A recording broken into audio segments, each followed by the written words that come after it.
안녕하세요. 같이 기도하겠습니다.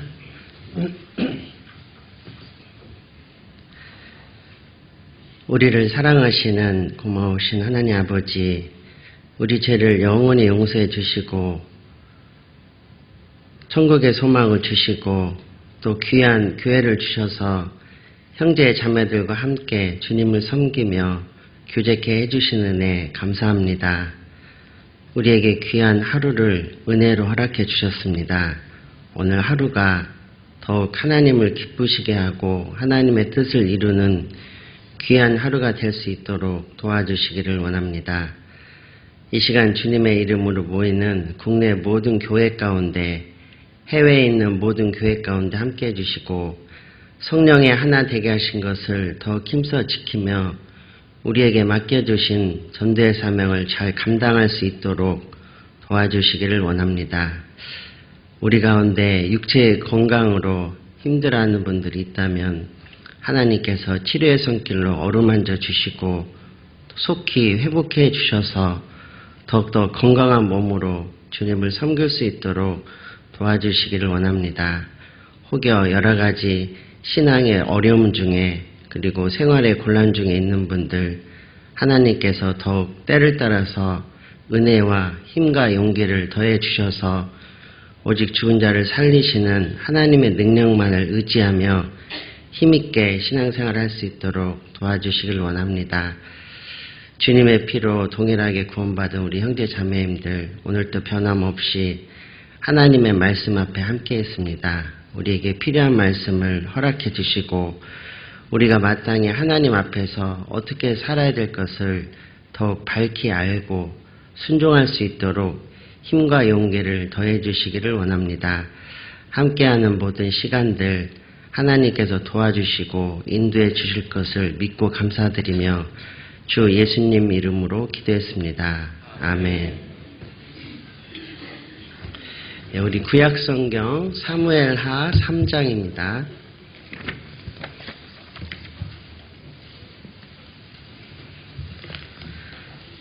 구약성경 가로성경 기준으로 466쪽입니다.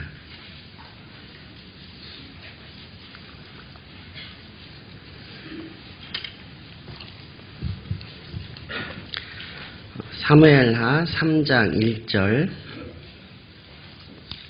제가 읽겠습니다. 사울의 집과 다윗의 집 사이에 전쟁이 오래매 다윗은 점점 강하여 가고 사울의 집은 점점 약하여 가니라. 그리고 맨 마지막 구절 39절로 가겠습니다. 39절입니다. 내가 기름 부음을 받은 왕이 되었으나 오늘날 약하여서 수루야의 아들인 이 사람들을 제어하기가 너무 어려우니 여호와는 악행한 자에게 그 악한 대로 갚으실지로다 하니라. 자, 오늘 주제 말씀 1절을 같이 한번 다시 읽겠습니다. 사울의 집과 다윗의 집 사이에 전쟁이 오래매 다윗은 점점 강하여 가고 사울의 집은 점점 약하여 가니라. 네, 소개해 주신 대로 저는 서울 동북교에서 교제하고 있습니다. 저 개인적으로는 16년 만에 우리 부천교회에 오게 되는 것 같습니다. 제가 여기 설교 계획표 나오고 난 이후에 부천교회 예전에 설교한 기억이 있어서 한번 노트를 찾아봤더니 2003년도에 우리 여기 건축하기 전에 그때 한번 부천교회 이렇게 설교 왔었더라고요. 주일 설교로. 그래서 제가 16살을 더 먹고 또 이렇게 오게 됐습니다. 그때는 제가 머리숱이 많았었거든요. 근데 많이 빠졌습니다. 또 이렇게 만나 뵙게 돼서 너무 반갑고요. 정말 하나님이 우리와 함께 하신다는 것을 말로만이 아니라 우리 이렇게 성도들을 볼 때 느낄 수 있는 것 같습니다.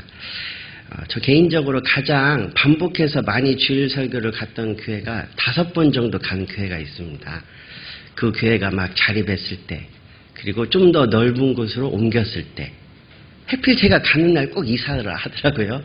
그리고 건축을 막 시작했을 때, 그리고 건축하고 나서, 그리고 또 어떤 이유로 어떤 분이 좀 이렇게 사정상 설교를 바꿨는데 또 그 교회를 가게 됐어요. 그런데 개인적으로 큰 은혜가 됐습니다. 왜냐하면 정말 하나님이 우리 구원받은 성도들, 특히 우리 모임과 함께 한다는 것을 그 한 교회를 반복해서 설교를 가면서 실제로 알겠더라고요. 그래서 성장하는 모습들, 그리고 그 교회만 할 뿐만이 아니라 또 이렇게 분가를 시켜주잖아요. 분가시켜줘서 손자의 손자까지 보는. 아무튼 그 한 교회가 저에게는 되게 기억이 남는 교회가 있습니다. 부천교회도 어쨌든 제가 2번째 이제 주 설교지만 여전히 하나님이 우리와 함께 하신다는 것을 개인적으로 느낄 수 있는 그런 기회인 것 같습니다. 잠깐 서울 동북교회 좀 소개해 드리자면요. 이제 혹시 이제 모르실 분들이 있을 것 같아서 서울 동북교회는 2003년 8월에 한암교회로 맨 먼저 자립을 했습니다. 자, 그러다가 2007년도에 서울중앙교회에 있는 강동교구 우리 형제 자매님들이 같이 합류를 하게 되고 그 이듬해 이제 이름을 하남교회에서 서울 동북교회로 이렇게 이제 바꾼 겁니다. 그리고 2012년도에 원래 이제 자립을 하셨던 그 형제자매들이 정말 희생과 수고를 하셨죠. 그분들이 다시 한번 자립을 해가지고 현재 경기 하남교회입니다. 어떻게 보면 이제 굴러온 돌이 박힌 돌을 빼내거든요. 그러니까 이 하남 식구들이 엄청 희생을 하신 거죠. 2번씩이나 이렇게 했으니까. 그리고 지금은 이제 대부분 그 서울 강동교구 식구들을 주축으로 해서 지금 현재 신앙생활을 하고 있습니다. 그래서 위치는 하남입니다. 아직도. 근데 이제 이름은 서울 동북교회죠. 그래서 혹시 전도하실 때 도움이 되시라고 잠깐 저희가 전도하는 지역을 잠깐 소개해드리면, 이제 서울 쪽은 그 강동구의 상일동, 강일동, 명일동, 그리고 고덕동, 암사동, 길동, 천호동, 성내동, 둔촌동, 이 지역에 이제 저희 형제자매들이 이렇게 구역을 이루고 있고요. 그리고 이제 교회당하고 그다음에 서울시하고 한 300m밖에 안 떨어져 있습니다. 큰 10차선 도로를 그렇게 중심으로 해서 한쪽은 서울 강동구, 한쪽은 경기도 하남이거든요. 그래서 저는 이제 사택이 서울시에 있다 보니까 매일 서울에서 경기도 왔다가 퇴근할 때는 다시 이렇게 서울로 가고 한 2.8km밖에 안 됩니다. 그래서 거의 붙어 있어서 이 강동구에 있는 우리 형제 자매님들하고 그 다음에 이제 이 하남 쪽에는 그 미사지구라고 하는 한 10만이 넘는 굉장히 큰 그 신도시가 있습니다. 그 미사지구에 있는 분들이 이제 구역을 이렇게 이루고 있고, 그 다음에 뭐 하남의 초일동, 초이동, 감북동. 그래서 제가 이렇게 동 이름을 알려드리는 것은, 저도 처음에 이제 그 3년 전에 이사를 하게 됐는데요. 동북교회 하니까 이렇게 감이 잘 안 오더라고요. 서울 같은 경우는 구의 이름을 따서 뭐 종로교회, 강북교회, 동대문교회 이렇게 하는데, 이 그 서울 동북교회 그러니까 도대체 서울 어느 쪽에 있는 걸까? 물론 동쪽에 있겠죠. 틀림없이. 잘 몰라서 혹 간혹 우리 그 형제자매 중에 전도할 때 이렇게 좀 어려움을 겪는 경우가 간혹 있더라고요. 그래서 제가 동 이름을 알려드린 이유는 혹시 나중에 전도할 기회가 된다면 그 지역에 사시는 분들이 있다면 연락을 주시면 같은 마음으로 또 한 영혼을 전도하고 인도하는데 함께 하도록 하겠습니다. 저 개인적인 소개를 잠깐 드리면은요, 저는 고향이 전라북도 군산입니다. 그리고 이제 대학을 마치고 광주에 있는 기아자동차에 입사를 하게 돼서 그때 이제 형제님들의 그 전도를 통해서 구원을 받고 그 대부분 그 전라남도 쪽에 한 10년 정도 있고, 그다음에 경상북도 쪽에 한 10년 있다가 이제 3년 전에 이렇게 서울에 이제 오게 됐습니다. 개인적으로는 서울 생활을 하면서 정말 이 서울 경기권에 있는 그 분들이 우리나라에서 아마 가장 부지런한 분들이 이 서울 경기권에 살고 있지 않을까. 그래서 한편으로는 이분들이 너무 바빠서, 그죠? 너무 마음은, 어떤 분은 마음이 있습니다. 틀림없이 좀 하나님의 말씀을 듣고 싶어 하고 또 교회를 오고 싶어 하는 분도 있는데, 워낙 바쁘니까 바빠서 말씀을 듣지 못하는 경우를 자주 봅니다. 우리 구원받은 성도들도 이렇게 대집회를 해보니까요, 온전하게 그 첫날부터 주일까지 말씀을 꾸준히 듣는 분들이 그렇게 많지는 않은 것 같아요. 왜냐하면 너무 바쁘니까. 그래서 어쩌면 우리 서울 경기 지역이 너무 바빠서 구원받지 못하는 일들이 실제로 이제 생기는 것 같습니다. 그래서 어쨌든 그곳에서도 우리 서울 동북교회가 위치해 있고, 현재는 이제 주일날 어머니장께 여쭤보니까요, 식수 인원이 한 270명에서 80명 이 정도 이렇게 된다고 말씀해 주시더라고요. 그래서 그 식구들이 우리 부천교회 성도님들과 동일한 마음으로 복음을 위해서 열심히 또 이렇게 말씀을 배우고 봉사하고 있습니다. 그래서 기억해 주시고, 혹시 그 전도할 기회가 생긴다면 연락 주시고 또 기도해 주시면 감사하겠습니다. 자, 오늘 함께 좀 그 생각해 볼 내용은요. 1절 이제 읽었는데 이 사무엘 하는 아시는 대로 총 24장으로 되어 있습니다. 그리고 사무엘 하는 우리가 아는 대로 다윗의 일생이죠. 다윗의 신앙생활입니다. 그래서 이 다윗은 우리가 신앙적으로도 예수 그리스도의 모형으로 신앙의 교훈을 받을 수 있는 아주 좋은 인물 중에 한 명입니다. 그 중에 이제 1절, 오늘 3장 1절에 보시면 사울의 집과 다윗의 집 사이에 전쟁이 오래매 다윗은 점점 강하여 가고 사울의 집은 점점 약하여 가니라. 여기에 보면 점점이란 말이 있잖아요. 그래서 오늘 주제를 제가 점점으로 이렇게 이제 한번 정해 봤습니다. 자, 다윗은 점점 강해져 갔고 사울의 집은 점점 약해졌다는 거죠. 우리가 성경 전체의 중요 내용은 뭐냐면 결국 하나님께 순종하면 복을 얻고 불순종하면 하나님의 징계를 받을 수 있다는 거죠. 마찬가지로 주님을 의지하는 사람은 주 안에서 틀림없이 다윗처럼 점점 강해질 거고 하나님을 조금씩 멀리 한다면 우리의 신앙도 아마 사울의 모습처럼 점점 약해질 수 있다는 겁니다. 우리가 다윗의 삶을 쭉 이렇게 돌아보면은요, 하나님께서 이 다윗을 점점 높여줬다는 걸 알 수 있습니다. 맨 처음에는 이렇게 양치기 하는 목동했잖아요.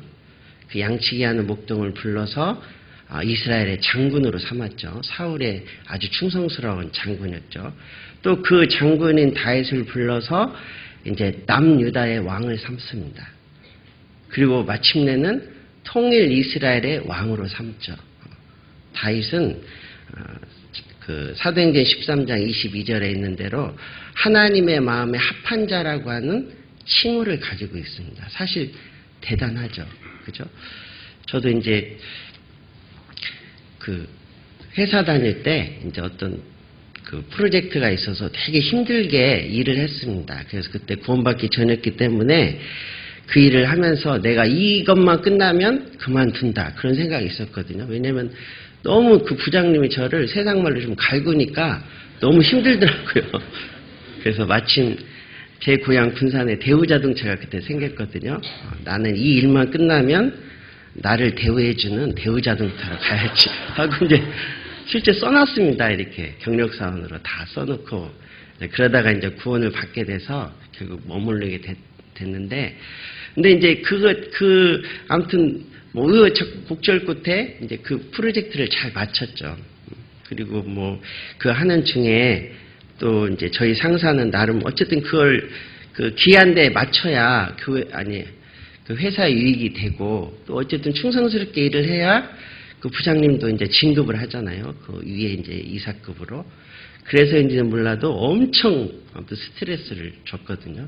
근데 아무튼 그 일을 다 끝나고 마지막 이제 그 공장장 그때 전무이사죠. 공장장님 앞에서 보고를 하고 딱 이제 돌아왔습니다. 사무실로. 근데 이제 제가 자리에 앉아 있는데 제 어깨를 툭툭 치더만 한마디 하더라고요. 수고했어. 네 자밖에 안 더라고요. 근데 제가 놀라운 경험을 했어요. 그 수고했어라고 하는 한마디에 그동안 제 마음으로 수백 번 미워했던 미움이 순식간에 쫙 사라지는 거예요. 우리가 하나님 앞에 가면 틀림없이 그럴 겁니다. 그죠? 우리가 하나님 앞에 가면 우리의 눈물을 씻겨준다고 그랬잖아요. 자, 이스라엘의 다윗 왕은 하나님의 마음에 합한 자였어요. 사실 대단하죠. 피조물이 어떻게 창조주의 마음에 합한 자가 될까? 대단한 겁니다. 그렇다고 해서 우리는 이 다윗을 통해서 뭐 부러워하고 다윗의 믿음은 마치 우리하고도 아무 상관이 없는 것처럼 생각하려고 배우는 것이 아니라 엄밀하게 이야기하면 다윗의 믿음보다는 우리 믿음이 더 확실하죠. 왜냐하면 다윗은 오실 그리스도를 믿었잖아요. 다윗은 구약 성경 자체도 다 가지고 있지 않았고 신약 성경은 뭐 기록되어 있지도 않았습니다. 그러나 오늘날 구원받은 우리 성도들은 완전한 66권을 다 가지고 있습니다.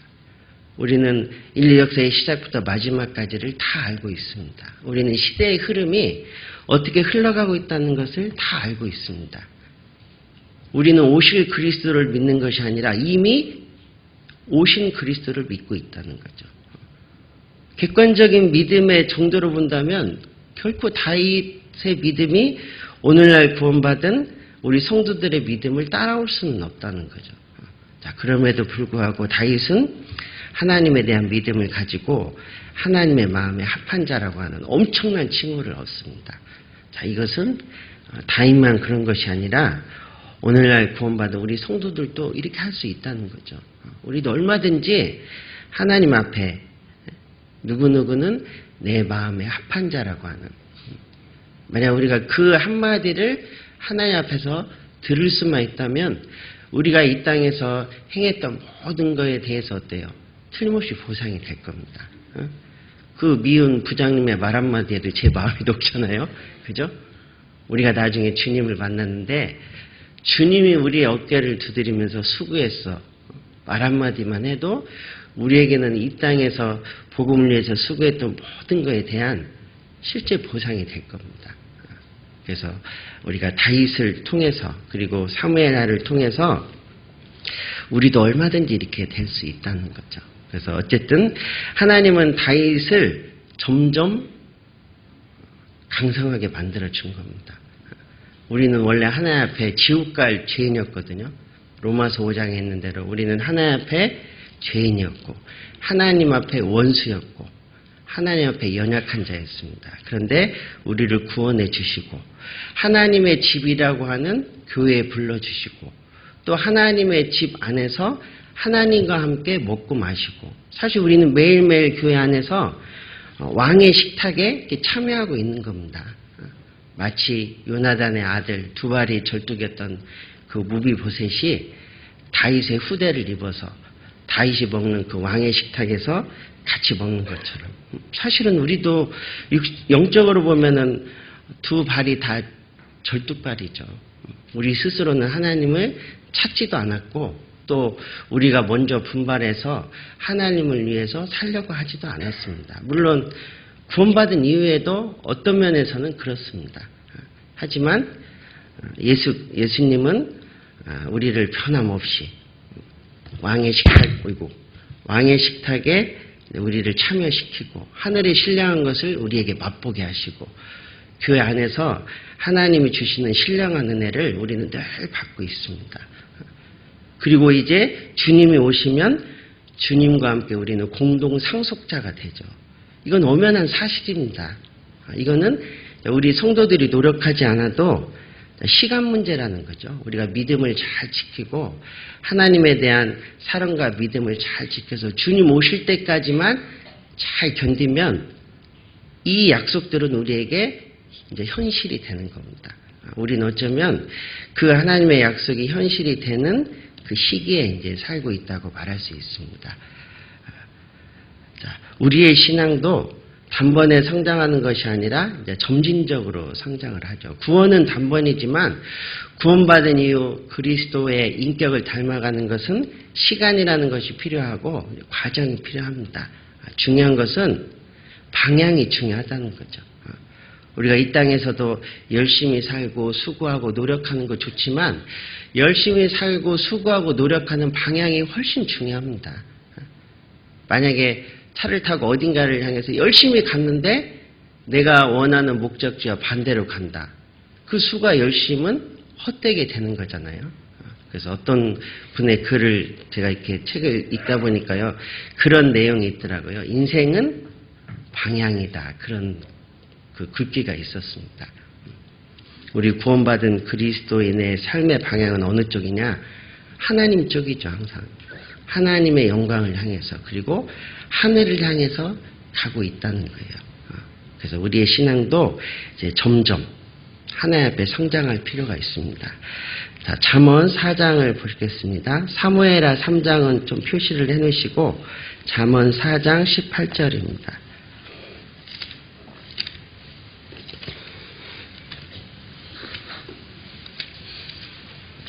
잠언 4장 18절.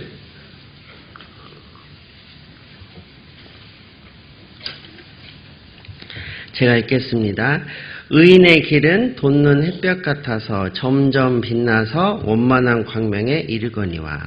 자, 의인은 우리 구원받은 성도들을 말하는 겁니다. 자, 길이라는 것은 우리의 삶을 이야기하는 거죠. 결국 구원받은 성도들의 삶은 돋는 햇볕 같아서 점점 빛나서 원만한 광명에 이르게 된다. 구원받은 이후에 우리의 최대 개인적인 목표는 어디까지냐? 예수 그리스도죠. 우리 개인적인 구원받은 성도들의 목표는 예수님의 인격과 사역을 닮아가는 겁니다. 예수님 이 땅에 오셔서 내가 전도하러 왔다 그랬잖아요.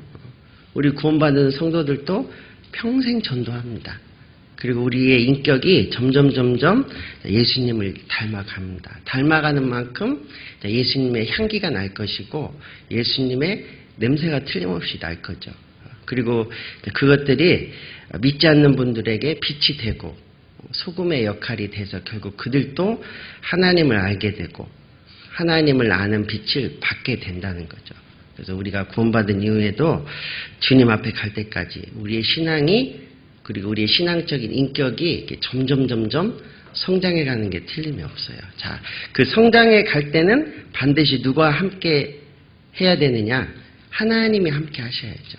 자, 사무엘하 5장입니다. 사무엘하 5장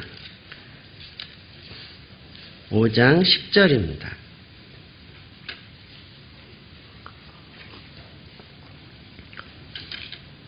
5장 10절 제가 읽겠습니다. 만군의 하나님 여호와께서 함께 계시니 다윗이 점점 강성하여 가니라. 다윗이 점점 하나님 앞에서 올바로 강성하게 된 이유는 뭐냐면 만군의 하나님 여호와께서 함께 계시니. 창세기 39장에 보면은요, 이 요셉에 관한 내용이 나오는데 요셉이 이제 애굽의 형들에게 의해서 애굽에게 이렇게 팔려가잖아요, 종으로. 팔려갈 뿐만이 아니라 시위대장 집에 들어갔다가 그 아내, 시위대장 아내의 모함으로 또 어디로 들어가냐면 감옥으로 들어갑니다. 근데 거기 이제 계속 반복되는 단어가 뭐냐면 하나님이 요셉을 형통케 했다는 말이 계속 나옵니다. 근데 실제 요셉의 육신적인 모습은 우리 육신적인 눈으로 볼 때는 하나도 형통하지 않아요. 왜냐하면 그는 아버지에게 사랑받는 아들이었잖아요. 특별히 아버지는 그를 총애했고 채색옷을 입혔습니다. 근데 형들의 미움을 받아서 애굽의 종으로 팔렸습니다. 그것도 모자라서 억울한 누명을 쓰고 감옥에 들어갑니다. 근데 하나님은 거기에 뭐라고 기록하느냐? 요셉이 형통했다고 돼 있거든요. 근데 그 형통의 근거가 뭐냐? 여호와께서 요셉과 함께 하심으로 그가 형통한 자가 되었다. 그죠? 하나님이 보시는 형통은 뭐냐면 임마누엘이죠. 하나님이 함께 하는 겁니다. 왜냐하면 요셉이 구덩이에 빠져 있을 때도 요셉만 빠져 있었던 것이 아니라 하나님도 같이 있었다는 거죠. 요셉이 감옥에 들어가 있을 때도 하나님도 같이 있었다는 거죠. 자, 그것을 성경에서는 형통이라고 말합니다. 우리 구원받은 그리스도인들이 가장 행복할 때가 언제냐? 주님이 우리와 함께 할 때입니다. 환경이 어떠하든지 간에. 성경의 천국의 반대말이 지옥이잖아요. 지옥은 어떤 곳이냐? 하나님이 없는 곳입니다. 천국은 하나님이 사람들과 영원히 함께하는 곳이고 지옥은 하나님의 은혜와 자비가 없는 곳이죠. 자, 우리는 이 땅에서 육신적으로 많은 고통과 고난을 당할 수는 있지만 그 가운데 주님이 함께 하시면 우리도 주 안에서 형통할 수 있다는 거예요. 우리의 그런 눈물과 고난을 통해서 하나님의 뜻이 이루어지고 하나님의 선한 일들이 실제 이루어집니다. 자, 성경은 그것을 뭐라고 하냐면 자, 그것이 형통이다 이렇게 설명을 하는 거죠. 하나님이 함께할 때 우리의 신앙이 올바로 점점 자라갑니다. 자, 반대로 반대의 경우도 있잖아요. 사울은 점점 약해져 갔거든요. 다윗은 비유를 하자면 교훈을 받자면 우리가 구원받을 때 성령을 받고 새 생명을 받아서 그 믿음이 자라가는 모습의 측면을 말할 수 있고, 사울은 사실은 육신적인 면을 말할 수 있잖아요. 우리는 아담에게 물려받은 육신을 그대로 소유하기 때문에 매일매일의 삶 속에서 하나님이 주신 성령의 법과 육신의 법이 싸운다는 거죠. 그래서 그 육신의 법에 이끌리면 점점 좋지 않은 쪽으로 가게 된다, 그런 뜻입니다. 창세기 12장에 이제 하나님이 아브라함에게 가나안 땅을 약속하고, 이제 아브라함이 그 베델과 아이성 사이에다가 단을 썼습니다. 그리고 나서 나오는 구절이 뭐냐면 점점 남방으로 갔더라. 점점 남쪽으로 갔다는 거죠. 그러다가 기근이 심해지니까 결국 어디까지 가요?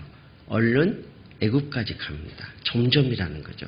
우리가 신앙이 성장할 때도, 뭔가 신앙에 문제가 있을 때도 알아차릴 수 있는 과정이 있다는 거예요. 하나님은 우리에게 징조라는 걸 줍니다. 틀림없이. 그죠? 학생이 그 시험 날짜가 가까웠는데 계속 놀기만 합니다. 점점 게임하는 시간이 늘어납니다. 무슨 징조입니까? 별로 시험 잘 못 볼 징조거든요. 그죠? 징조라는 게 있습니다. 틀림없이. 근데 좋지 않은 징조 중에 하나는 하나님으로부터 점점 멀리 가는 징조가 있거든요. 사무엘상 3장을 보겠습니다. 사무엘상 3장입니다. 3장 1절입니다.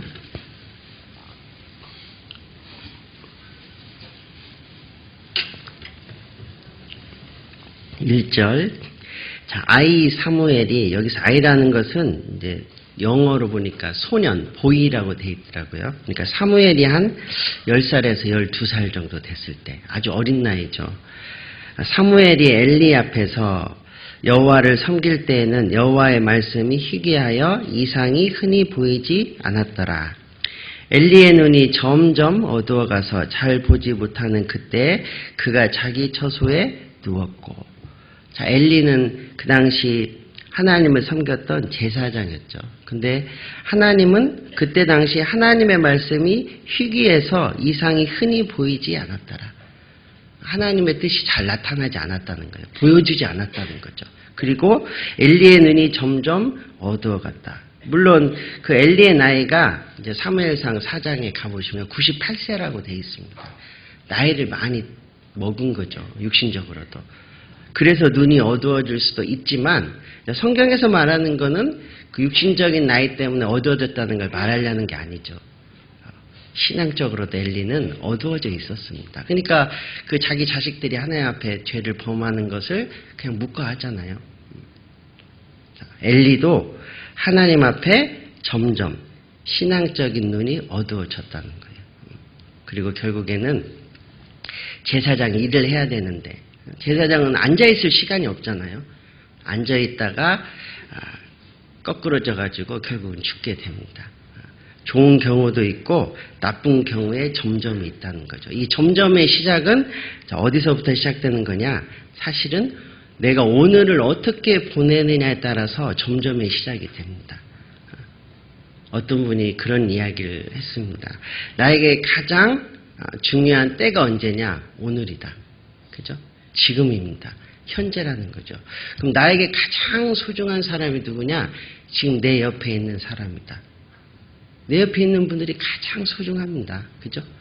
있을 때는 모르거든요. 그래서 뭐 세상에서도 그런 말 하잖아요. 있을 때 어떻게 하라고요? 네, 잘하라고. 저희 자매가 저희한테 계속 이렇게 집중으로 훈련시키는 게 있을 때 잘해를 맞습니다. 지금 내 옆에 좌우 앞뒤에 있는 형제자매들이 나에게 가장 소중한 사람입니다. 선은 멀리서부터 행하는 게 아니잖아요. 가까이 있는 사람에게. 너희 빛을 누구한테 먼저 비추라고요? 집안 사람에게 먼저 비추라고. 그죠? 우리가 가까이 있는 사람을 용납하지 못하면서 멀리 있는 사람을 용납하겠다고 나가는 것은 마음은 좋지만 어떤 면에서는 모순입니다. 그죠? 가까이 있는 형제자매를 사랑하지 않으면서 멀리 나가서 복음을 전하겠다. 그게 잘못됐다는 건 아니지만 진실성에서는 떨어진다는 거죠. 우리는 우리 가까이 있는 사람들을 먼저 소중하게 여겨야 실제로 여겨야 됩니다. 그리고 나에게 있어서 가장 중요한 일은 뭐냐? 지금 하고 있는 일이라는 거죠. 우리는 지금 이상을 보증할 수 없습니다. 그죠? 우리는 내일을 보증할 수 없습니다. 하루 동안에 무슨 일이 날는지 우리는 아무도 모릅니다. 10분 후에 나에게 무슨 일이 벌어질지 우리는 아무도 모른다는 거죠. 우리에게 가장 소중한 시간이 있다면 지금입니다. 지금. 누군가에게 혹은 가족 누군가에게 사랑한다는 말을 하고 싶다면 지금은 하면 안 되죠. 설교 시간이니까. 끝나고. 왜냐하면 미래는 우리의 것이 아닙니다. 그건 하나님이 허락을 해줘야 돼요. 우리가 이 점점의 방향을 올바로 받으려면 나에게 주어진 이 하루, 이 시간을 내가 어디에 어떻게 투자할 거냐. 그것이 나중에는 엄청난 차이를 나게 한다는 거예요. 우리가 오늘 하루 이렇게 아침부터 일어나셔서 그리고 요즘에는 정말 이렇게 경제활동이라든가 우리 구원받은 성도들도 생활하는 게 쉽지는 않습니다. 틀림없이. 남들처럼 쉬고 싶은 날이 주일입니다.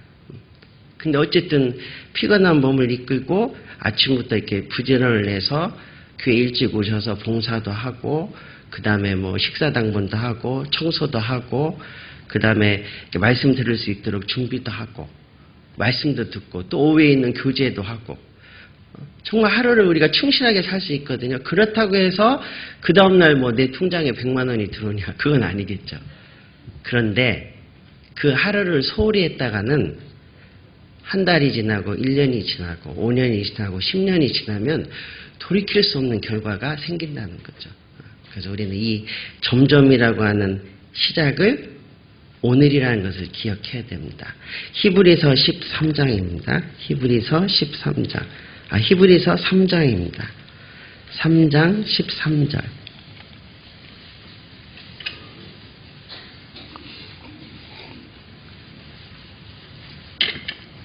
3장 13절은 같이 한번 읽겠습니다. 오직 오늘이라 일컫는 동안에 매일 피차 권면하여 너희 중에 누구든지 죄의 유혹으로 강팍해 됨을 면하라. 마귀는 우리 구원받은 성도를 낚아채는데 오늘 하루면 충분하다는 거예요. 많은 시간이 필요하지 않습니다. 마귀는 오늘 하루 시간에 얼마든지 우리 구원받은 성도들의 신앙을 낚아챌 수 있습니다. 우리에게 소중한 시간은 그 오늘이라는 거죠. 오늘. 그래서 우리가 오늘이라고 하는 그 시간을 허락한 하나님께 감사하고 정말 그 오늘을 충실하게 보내야 됩니다. 그리고 그 오늘 하루하루가 모여서 틀림없이 우리의 삶이 될 거고 우리가 하나님 앞에 섰을 때 정말 잘했다 충성된 종아라고 하는 하나님의 위로와 하나님의 상급을 틀림없이 받을 겁니다. 그래서 우리가 이 점점이란 말을 통해서 우리가 더욱더 현재의 삶에 충실해야겠다 이제 생각을 해볼 수 있습니다. 그리고 다시 사무엘하 3장 39절을 보겠습니다. 39절 제가 읽겠습니다. 내가 기름 부음을 받은 왕이 되었으나 오늘날 약하여서 수르의 아들인 이 사람들을 제어하기가 너무 어려우니 여호와는 악행한 자에게 그 악한 대로 갚으실지로다 하니라. 자, 이 구절을 통해서 이제 점점의 예를 한번 우리가 생각을 해보려고 합니다. 물론 대부분의 예를 들 때는 좋은 예를 드는 게 좋은데 이제 여기 이 장에 좀 충실하다 보니까 나쁜 예를 들 수밖에 없습니다. 반대로 우리는 나쁜 예를 통해서 우리는 그러한 실수를 반복하면 안 된다는 거죠. 오늘날의 마귀는 굉장히 지혜롭습니다. 과거의 마귀는 이제 초대교회 당시 구원받은 성도들 막 핍박했잖아요. 산업도 빼앗고, 요즘으로 말하면 일자리도 빼앗고, 왕따시키고. 근데 오늘날의 마귀는 그 방법을 잘 쓰진 않아요. 왜냐하면 실제 구원받은 우리 성도들의 삶 속에 그 방법을 써보니까 성공하는 경우보다는 어때요? 실패하는 경우가 훨씬 많아요. 희한하게 우리 구원받은 성도들은 외적인 핍박이 있으면 어때요? 내적으로 또 강해지거든요, 사실은. 그래서 오늘날의 마귀는 그걸 쓰지 않아요. 오늘날의 마귀는 뭘 쓰느냐? 편리함과 편안함을 쓴다는 거죠. 그 대표적인 예가 이제 디모데후서에 보면 두 사람의 이름이 나옵니다. 데마와 마가가 나오죠.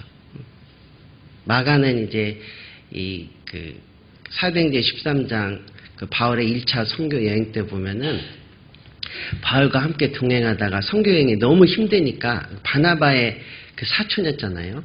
너무 힘드니까 돌아가 버립니다. 예루살렘으로. 근데 나중에 디모데후서에 보면 바울이 뭐라고 하냐면 그 마가가 내게 유익하니까 어떻게 하라고요? 데려오라고.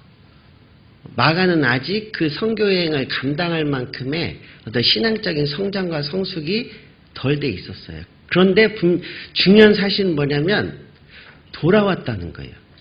근데 거기 이제 또 다른 한 사람의 이름이 나오는데 데마라고 하는 사람이 나옵니다. 근데 데마는 세상을 따라서 어디로 갔어요? 데살로니가로 갔어요. 그리고 돌아왔다는 말이 있습니까? 없습니까? 없습니다. 우리 시대 마귀는 핍박을 통해서 이제 그리스도인들을 무너뜨리진 않습니다. 왜냐하면 역사 가운데서 그리스도인들이 핍박과 고난이 일어날수록 얼마나 강해진다는 것을 경험적으로 알잖아요, 마귀도. 지금은 그런 방법을 쓰지 않아요. 지금은 뭘 쓰느냐? 편리함과 편안함을 준다는 거죠. 왜? 그래야 대마처럼 안 돌아오거든요. 우리 시대에 그럴 수 있습니다.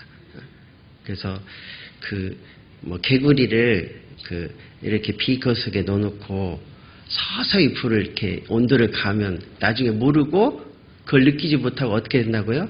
죽는다 그러잖아요.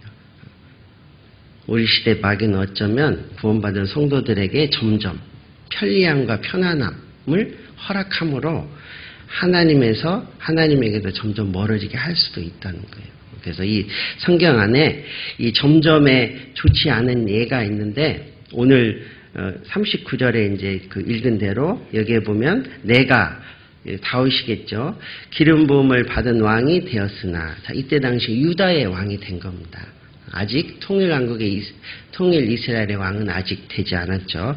오늘날 약하여서 수루야의 아들인 이 사람들을 제하기가 너무 어렵다. 사실은 언뜻 읽으면 잘 이해는 안 돼요. 왜냐하면 이때 당시 왕은 거의 신적인 존재입니다. 오늘날의 왕권과는 완전히 그 권위가 다르잖아요. 근데 그때 신적인 권위를 가지고 있는 유다의 왕 다윗이 자기의 그 부하가 있는데 제어하기가 어렵다는 거예요. 뭐가 어렵습니까? 단칼에 없애면 되는데. 근데 다윗은 그런 사람이 아니었죠. 다윗은 정말 믿음의 사람이었습니다. 한 사람의 영혼이 얼마나 소중하고 하나님이 주신 생명이 얼마나 소중하다는 걸 알고 있었던 사람이죠. 다윗에게 부하가 있었는데 그 부하를 제어하기가 너무 어려웠다는 거예요. 자, 이 수루야는 누구냐면 다윗의 그 배달은 누나입니다. 이복누인데 그 앞에 설명이 되어 있으니까 잠깐 찾아보겠습니다.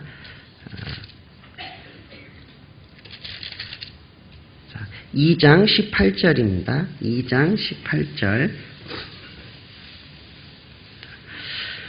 그곳에 수루야의 세 아들 요압과 아비새와 아사엘이 있었는데 여기에 보면 이제 수루야에게 세 아들이 있었는데 세 아들의 이름이 요압과 아비새와 아사엘이라 그랬죠.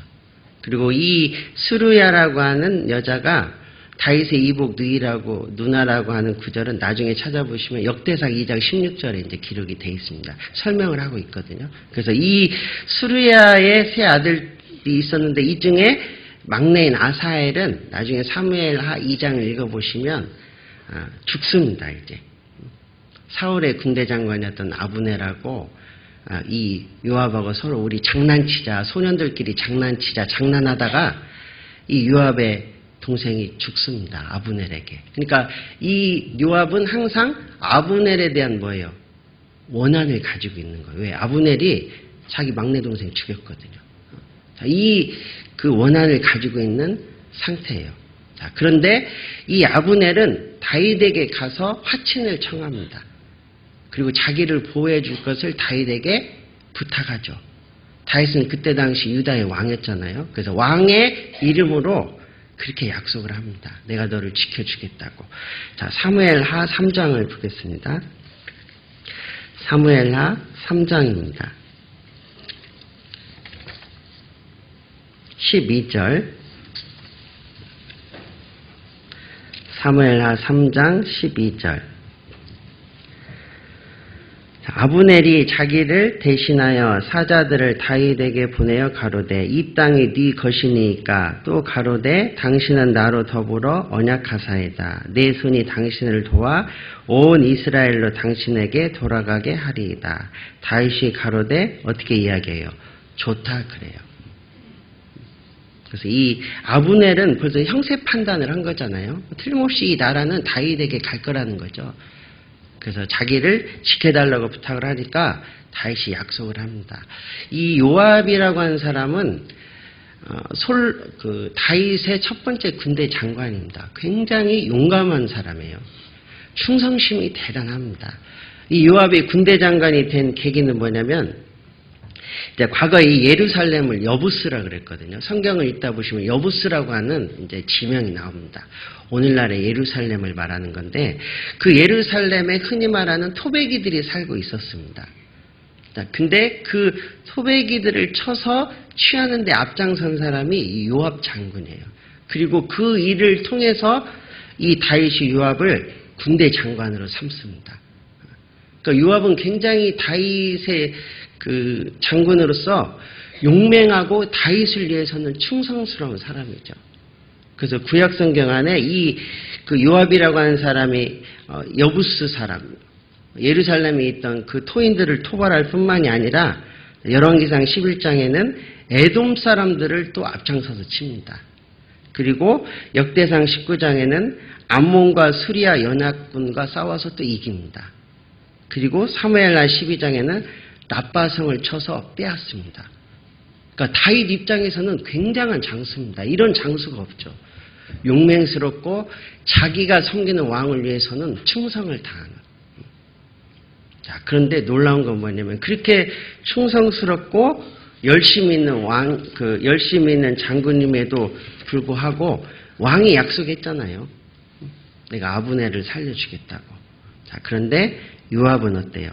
그 왕의 명령을 기억하지 않고 그리고 왕의 명령과 반해서 그 아브넬이라고 하는 사람을 이제 개인적인 감정이 있잖아요. 아브넬이 자기 막내 동생을 죽였거든요. 그래서 왕의 뜻과는 상관없이 이제 죽입니다. 자, 거기 3장 27절입니다. 3장 27절.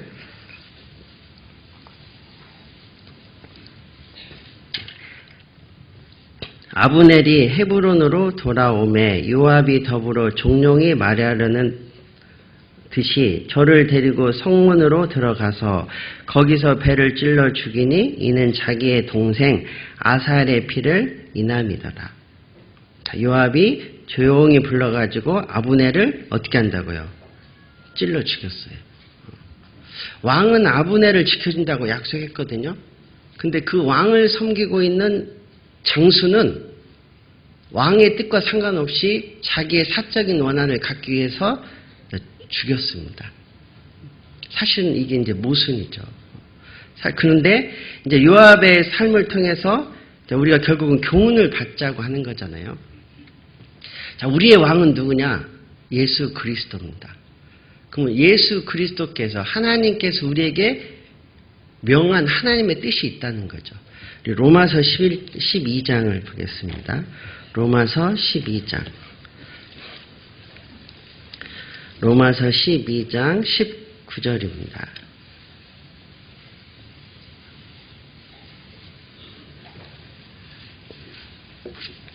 자, 12장 19절은 같이 한번 읽겠습니다. 내 사랑하는 자들아 너희가 친히 원수를 갚지 말고 진노하심에 맡기라. 기록되었으되 원수 갚는 것이 내게 있으니 내가 갚으리라고 주께서 말씀하시느니라. 20절, 21절은 제가 읽겠습니다. 내 원수가 줄이거든 먹이고 목마르거든 마시오라. 그리함으로 내가 숯불을 그 머리에 쌓아놓으리라. 악에게 지지 말고 선으로 악을 이기라. 자, 우리의 왕 대신 하나님이 우리에게도 명했다는 거죠. 뭐라고 명했느냐? 원수 갚는 것을 누구한테 맡기라고요? 나한테 맡기라고. 왜? 어차피 하나님이 심판할 거니까. 그리고 내 원수가 줄이거든 먹이고 목마르거든 마시오라. 그리함으로 내가 숯불을 그 머리에 쌓아놓으리라. 숯불을 머리에 쌓아놓으면 머리가 어떻게 되겠어요? 뜨겁겠죠. 결국 그 사람의 양심을 두드리라는 거죠. 선을 행하라는 거죠. 21절 악에게 지지 말고 선으로 악을 이기라. 우리 시대 하나님은 우리 눈에 보이는 육체로 계시진 않지만 우리가 우리의 구원자로 우리의 왕으로 섬기는 하나님이 명령했거든요. 친히 원수를 갚지 말라고. 우리도 알고 있습니다. 이미. 근데 때로는 우리도 어때요? 요압처럼 우리 감정을 이기지 못하고 사적인 복수를 할 때가 있다는 겁니다. 요압만 그런 것이 아니라 우리도 그럴 수 있죠. 그죠? 성경에 보면 형제를 미워하는 것이 살인이잖아요. 우리가 제일 많이 혹은 우리 마음에서 제일 많이 살인할 수 있는 대상들이 누구냐면 사실은 멀리 있는 분들이 아닙니다. 멀리 있는 분들은 살인할 기회가 없어요. 왜냐하면 너무 멀리 있으니까. 결국은 누굴까요? 매일 함께 지내는 내 아내, 남편, 내 가족이라는 거죠. 그리고 매일 교회에서 만나는 우리 형제 자매들. 우리는 하나님의 말씀을 가지고 있으면서도 우리의 어떤 감정을 절제하지 못하고 우리 마음에서 얼마든지 우리도 살인할 수 있습니다. 요압은 이 자기가 섬기는 왕이나 자기가 섬기는 나라의 평안을 구하진 않았어요. 물론 육신적으로는 대단한 다윗을 섬기면서 용맹스럽고 충성심이 있었지만 그 마음 가운데는 하나님을 향한 믿음은 없었습니다. 그 열심과 충성의 동기가 잘못되어 있다는 거죠. 정말 왕을 생각한다면 다윗 왕이 그거 모르겠습니까? 다윗 왕이 자기 동생 죽였다는 걸 왜 모르겠어요? 하지만 다윗은 경험했거든요. 뭘 경험했느냐?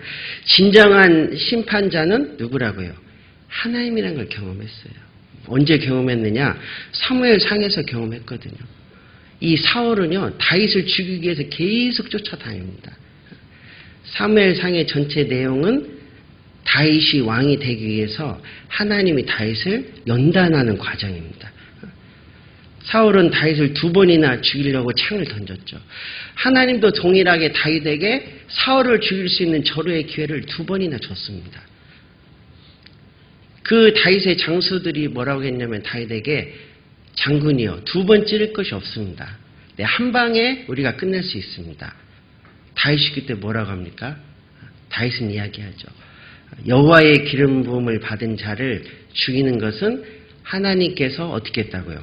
금했다고요. 다윗은 믿음이 있었다는 거예요. 그리고 하나님의 말씀을 가지고 있었습니다. 그리고 결국은 사울을 누가 죽이느냐? 하나님이 죽입니다. 전쟁터에서. 그리고 치명상을 입고 결국은 자살해서 죽잖아요. 어떻게 보면 사울 왕의 모습은 우리 육신의 모습입니다. 우리의 감정대로 행하는 모습이죠. 그리고 사울의 모습은 교만한 모습이에요. 하나님께 진정으로 회개하지 않고 결국 백성 앞에서 자기를 높여달라 그러거든요. 그 교만의 끝은 뭐였냐? 죽었죠. 하나님 앞에서. 자살이라는 겁니다. 우리가 교훈받을 수 있는 것은 신앙의 교만은 자살행위다 교훈받을 수 있습니다. 결국.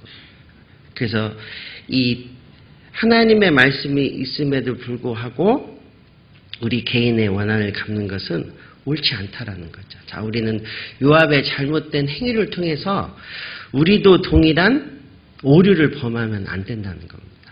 자, 그리고 요압은 거기에서 끝난 게 아닙니다. 원래 죄는 가지고 있으면 어떻게 된다고요? 점점 커집니다. 이제 결국에는 누구까지 죽이느냐? 자기가 섬겼던 다윗 왕의 아들까지 죽이죠. 압살롬을 죽입니다.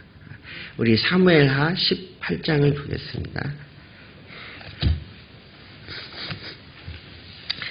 자, 사무엘하 18장입니다. 18장 5절.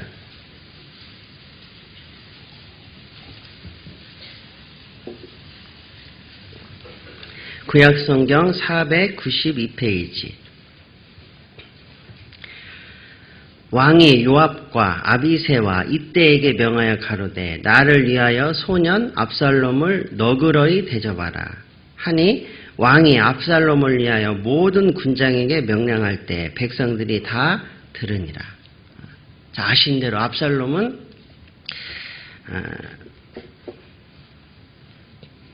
그 다윗이 난 세 번째 아들입니다.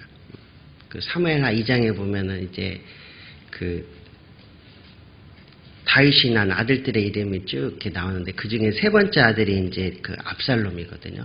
근데 이 압살롬은 아버지에 대한 반역을 하죠. 아버지 대신에 백성들의 마음을 훔쳐가지고 자기를 따르게 하고 결국은 자기 아버지를 죽이는 반역을 일으켜요. 자, 그리고 이제 요압 장군이 그 압살롬을 처단하기 위해서 갑니다. 그때 이 아버지 된 다윗이 부탁을 하죠. 당부를 합니다. 왜냐면 아버지니까, 그죠? 그래서 압살롬을 만나면 어떻게 대접해 하라고요? 너그러이 대접해 달라고. 비록 그가 잘못했지만 결국 누구 아들입니까? 다윗의 아들이잖아요. 그러니까 생명은 지켜달라는 의미겠죠. 자, 9절입니다. 9절. 압살롬이 다윗의 신복과 마주치니라. 압살롬이 노새를 탔는데 그 노새가 큰 상수리나무 번성한 가지 아래로 지날 때 압살롬의 머리털이 그 상수리나무에 걸림에 저가 공중에 달리고 그 탔던 노새는 그 아래로 빠져나간지라. 참 이것도 기가 막힌 사건입니다. 이때 당시 노새는 굉장히 이렇게 지위가 높은 왕들이나 타는 하나의 수단이었거든요. 이동 수단. 그리고 압살롬의 머리털이 상수리나무에 걸렸다 그랬잖아요. 압살롬의 머리털이 굉장히 아름다웠거든요. 결국은 압살롬은 자기가 자랑했던 명예와 자기가 자랑했던 용모 때문에 어때요? 결국 죽음에 이르게 됩니다. 자, 그래서 이제 그 상수리나무에 걸리게 됐다는 거죠. 10절. 한 사람이 보고 요압에게 고하여 가로되 내가 보니 압살롬이 상수리나무에 달렸더이다. 요압이 그 고한 사람에게 이르되 내가 보고 어찌하여 당장에 쳐서 땅에 떨어뜨리지 아니하였느냐. 내가 내게 은 10개와 띠 하나를 주었으리라. 그 사람이 요압에게 대답하되 내가 내 손에 은 1000개를 받는다 할지라도 나는 왕의 아들에게 손을 대지 아니하겠나이다. 우리가 들었거니와 왕이 당신과 아비새와 이때에게 명하여 이르시기를 삼가 누구든지 소년 압살롬을 해하지 말라 하셨나이다. 자, 이 사람은 왕의 명령을 탁 지키고 있었잖아요. 자, 그런데 요압은 어떻게 하느냐? 전혀 긍휼을 베풀지 않습니다. 자, 14절입니다. 14절은 같이 한번 읽겠습니다. 요압이 가로되 나는 너와 같이 지체할 수 없다 하고 손에 작은 창 셋을 가지고 가서 상수리 나무 가운데서 아직 살아있는 압살롬의 심장을 찌르니. 15절은 제가 읽겠습니다. 요압의 병기를 맡은 소년열이 압살롬을 에워싸고 쳐 죽이니라. 어떻게 보면 굉장히 무서운 사람이잖아요. 그렇게 다윗 왕 앞에서는 충성을 하고 용맹스러운 그 모습을 보였는데 그 다윗 왕의 간절한 부탁이잖아요. 제발 내 아들만큼은 살려달라고. 근데 어떻게 하느냐? 여기 14절에 있는 대로 아직 살아있는 압살롬의 심장을 어떻게 해요? 찔러버립니다. 정말 긍휼이 없는 거죠. 자비가 없는 겁니다. 자, 우리는 물론 이렇게 하진 않습니다. 우리 구원받은 성도들이 누가 이렇게 하겠어요. 그러나 우리도 좀 우리의 삶에 적용을 해본다면 하나님은 우리에게 맡겨주신 많은 영혼들이 있죠. 저도 뭐 그 가족 중에 지금 구원받은 이후 제가 1997년 3월 1일 날 구원받았거든요. 지금 22년째인가요? 22년 때 전도하는 가족이 있습니다. 죄송하지만 정말 미울 때가 많습니다. 아무것도 주고 싶지도 않아요, 사실은. 물론 우리 집, 저희 쪽 가족은 아니고 저희 자매 쪽인데 때로는 정말 믿습니다. 근데 한편으로 생각하면 어때요? 그 하나님을 알지 못하는 분들의 종말을 생각하면 우리가 우리의 마음의 긍휼을 가질 수 있다는 거죠. 때로는 우리가 전도하다 보면 우리를 핍박하고 우리를 오해하고 심지어 없는 거짓말을 만들어서 우리를 왕따시키고 우리의 육신의 감정이 올라옵니다. 뭐 지옥을 네가 가지 내가 가냐 그런 생각도 실제 들죠. 자, 그러나 하나님은 우리에게 끝까지 참으라는 거예요. 왜냐하면 내가 심판하겠다는 거죠. 죽음을 넘어오면 한 번 죽는 것은 사람에게 정하신 것이요 그 후에는 하나님의 심판이 있다고 했으니까 하나님의 심판을 기억하고 우리가 할 수 있는 최선을 다해서 선을 베풀라는 겁니다. 자, 그렇게 하지 않으면 우리도 어때요? 아직 살아있는 압살롬의 심장을 찔러서 죽일 수 있어요. 그러면 우리 구원받은 그리스도인들이 살아있는 생명을 죽이는 방법이 뭐냐? 아주 간단합니다. 침묵하고 있으면 됩니다. 그냥. 그죠? 그리스도인의 가장 적극적인 거짓말이 뭐냐? 그냥 모르는 척 하는 겁니다. 내가 마치 하나님을 모르는 척. 그죠? 내가 구원 안 받은 척. 내가 그리스도인이 아닌 척. 내가 마치 하늘에 소망이 없는 것처럼 하면은 우리 주위에 있는 사람들은 죄송하지만 죽는 것은 시간 문제입니다. 우리는 때를 얻든 못 얻든 우리에게 호의를 베풀든 베풀지 않든 간에 입을 열어야죠. 듣고 안 듣고는 이제 그분이 판단하는 문제고 우리는 이야기를 해줘야 돼요. 이야기를 해주지 않는 것은 살아있는 심장을 찌르는 행위 같은 결과를 낳을 수 있다는 거죠. 우리는 말해야죠. 그래서 이 요압의 모습을 가지고 우리 신앙을 되돌아본다면 우리는 자꾸 입술을 열어야 됩니다. 그리고 우리 구원받은 그리스도인들이 훈련해야 될 것 중에 하나가 우리는 거절당하는 것을 훈련받아야 돼요. 그죠? 예전에 우리 교회 아주 노 목사님께서 경험담을 한번 얘기해 주셨는데 이제 하나님의 자기 용기를 용감함을 좀 훈련하기 위해서 이렇게 과거에는 기차에 있었잖아요. 기차에 올라가서 이 전단지를 이렇게 뿌리면서 예수 믿어야 된다고 이렇게 막 소리를 쳤답니다. 그러면 과거에는 기차역, 지금도 마찬가지지만 그 기차를 관리하는 분이 있잖아요. 그걸 중단시킵니다. 못하게. 그러면 숨었다가 또 나와서 또 하고 그분은 또 와서 말리고. 그죠? 우리는 각자의 일에 충실할 뿐입니다. 우리는 전하는 거고 그 관리자는 못하게 막는 거고 우리는 믿지 않는 분들에게 성경 강연회가 있다고 죽으면 끝이 아니라고 구원받아야 된다고 말하는 거고 그들은 싫다고 계속 이야기하고 도망다니는 거고 우린 각자의 일에 충실할 뿐이에요. 누가 이기느냐? 끝까지 하는 사람이 이긴다는 거죠. 우리는 누군가에게 복음을 전하고 하나님 이야기를 했을 때 거절당하는 것을 두려워할 필요는 없습니다. 왜냐하면 그분들은 그분들의 일을 할 뿐이에요. 그분들의 일은 뭐냐? 거절하는 게 그분들의 일이거든요. 우리는 듣자고 하는 게 우리 일이고. 그럼 누가 이깁니까? 답 알려드렸죠? 끝까지 하는 분이 이겨요. 끝까지 하는 분. 여러분 끝까지 하는 분에게는 어찌할 도리가 없습니다. 그죠? 저도 아들이 둘인데요. 둘째는 내가 이걸 사야겠다. 아빠의 입장에서는 빨리 사주는 게 훨씬 좋습니다. 왜냐면 제가 정말 괴롭습니다. 큰애는 안 그러거든요. 큰애는 뭐 몇 번 말하다가 안 사주면 제가 이제 아빠 된 입장에서 2번만 더 이야기하면 사줘야지. 그 다음부터 얘기를 안 해요. 둘째는 정말 힘듭니다. 자기의 것을 쟁취할 때까지 계속 이야기해요. 막 카톡 보내고 메시지 보내고 언제 사줄 거냐고 막 안 사줄 수가 없잖아요. 저는 둘째를 대할 때마다 나는 노하는 게 아빠의 의무고 둘째는 사달라고 하는 게 자기의 의무고 결국 누가 이기느냐? 끝까지 하는 사람이 이깁니다. 결국은. 우리는 각자의 일에 충실할 뿐입니다. 우리는 다른 영혼들에게 계속 하나님을 전할 수밖에 없다는 거죠. 자, 그런데 이 요압은 여기서 이제 끝나는 게 아닙니다. 여기서 끝나는 것이 아니라 다른 살인을 이제 또 불러일으켜요. 참 요압은 이 긍휼이 없는 자입니다. 그죠? 성경의 법칙은 뿌린 대로 거두는 거거든요. 우리 구원받은 성도들도 누군가에게 용서를 베풀고 긍휼을 베풀면 내가 힘들고 어려울 때 그대로 돌려받습니다. 우리가 공의를 가지고 자꾸 판단하고 심판하면 내가 잘못을 저지를 때 형제자매에게 우리도 똑같이 심판을 받습니다. 요압은 긍휼을 베풀지 않았어요. 왕의 명령을 어긴 겁니다. 그리고 이제 또 다른 살인을 하게 되는데 사무엘하 19장입니다. 사무엘하 19장 13절.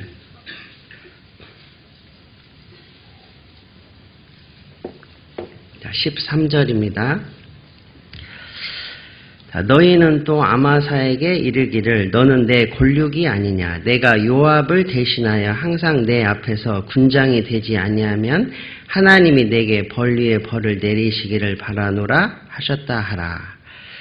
자, 이 다윗이 이제 군대 장관을 바꾸죠. 누구로 바꾸냐면 이 아마사라고 하는 사람으로 바꿉니다. 아마사는 다윗의 조카고 요압하고는 사촌이에요.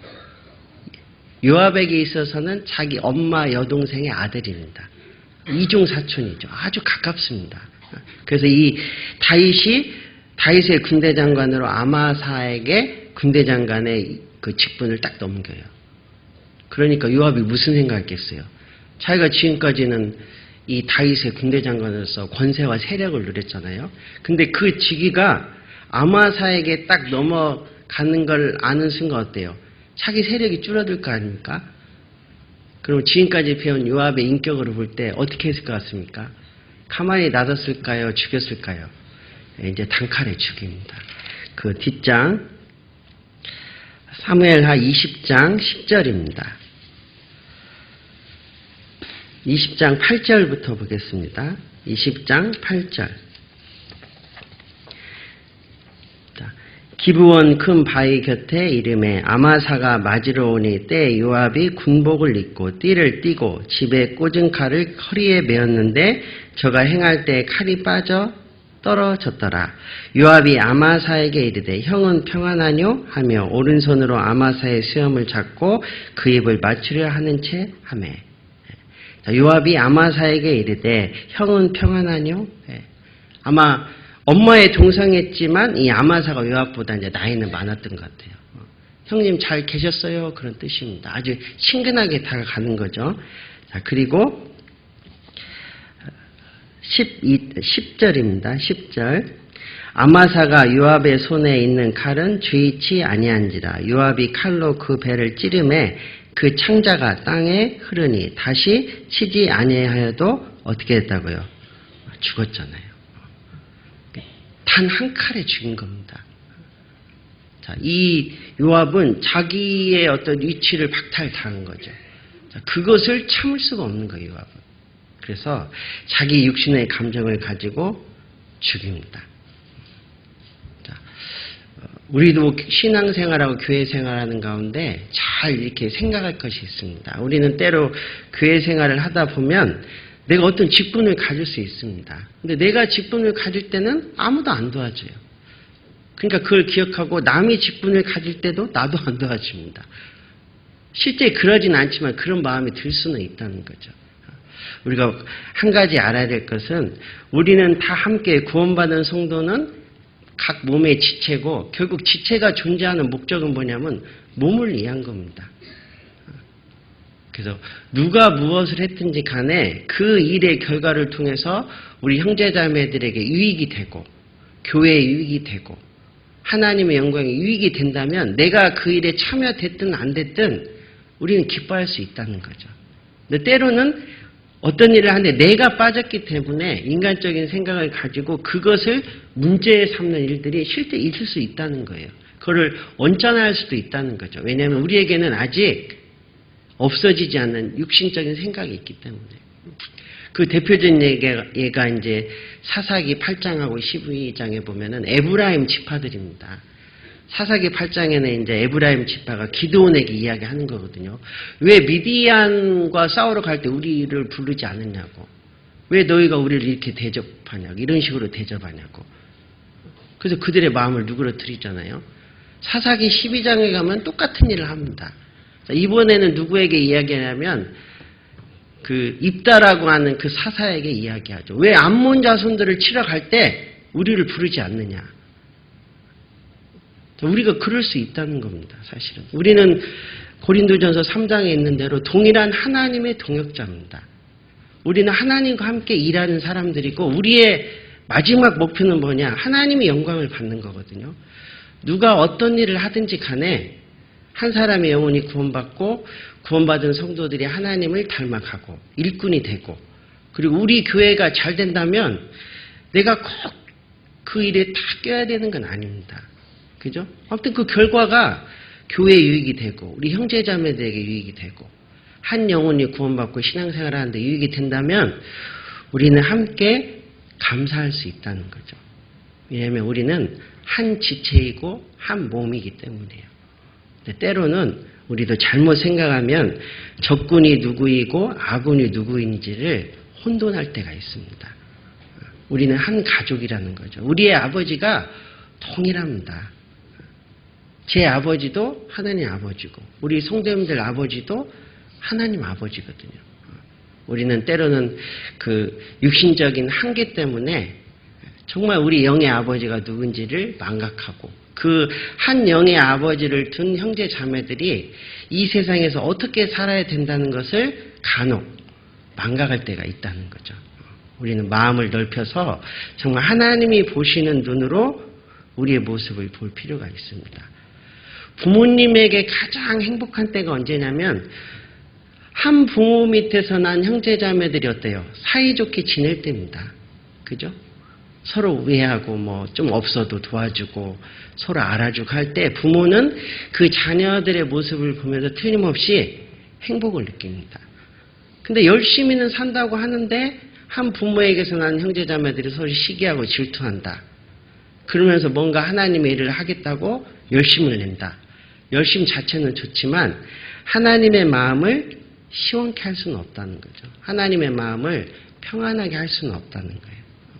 그래서 이 요압은 정말 사람을 향한, 다윗이라고 하는 왕을 향한 충성과 용맹심은 대단하지만 그는 그 충성과 용맹을 나타내는 동기는 사실은 하나님을 향한 게 아니죠. 그리고 다윗 왕을 생각하는 것도 아니잖아요. 오직 그 충성과 용맹을 통해서 자기의 힘을 기르고 자기가 뭔가 나라에서 높아지려고 하는 잘못된 그 동기가 있었던 겁니다. 그래서 나중에는 어떻게 하느냐? 결국은 자기가 섬기는 다윗 왕을 어떻게 해요? 배반하게 이르게 됩니다. 왜냐하면 죄는 점점 커지거든요. 틀림없이. 자, 열왕기상 1장을 보겠습니다. 열왕기상 1장.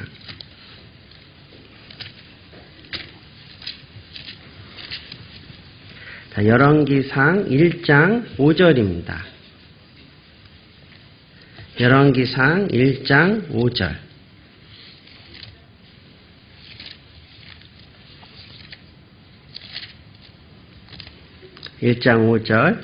때에 학기스의 아들 아도니아가 스스로 눕혀서 이르기를 내가 왕이 되리라 하고 자기를 위하여 병거와 기병과 전배 50인을 예비하니. 7절 아도니아가 수루야의 아들 요압과 제사장 아비아달과 뭐 했다고요? 모의했다고요. 자, 이 그 아도니아라고 하는 그 자식은요, 다윗이 예루살렘에 7년간 있을 때 헤브론에서 아들들을 낳았는데 그 중에 네 번째로 난 겁니다. 첫 번째 아들이 암논이었고, 두 번째 아들이 길르압이었고, 세 번째가 아까 압살롬이었고, 그다음에 네 번째 아들이 아도니아예요.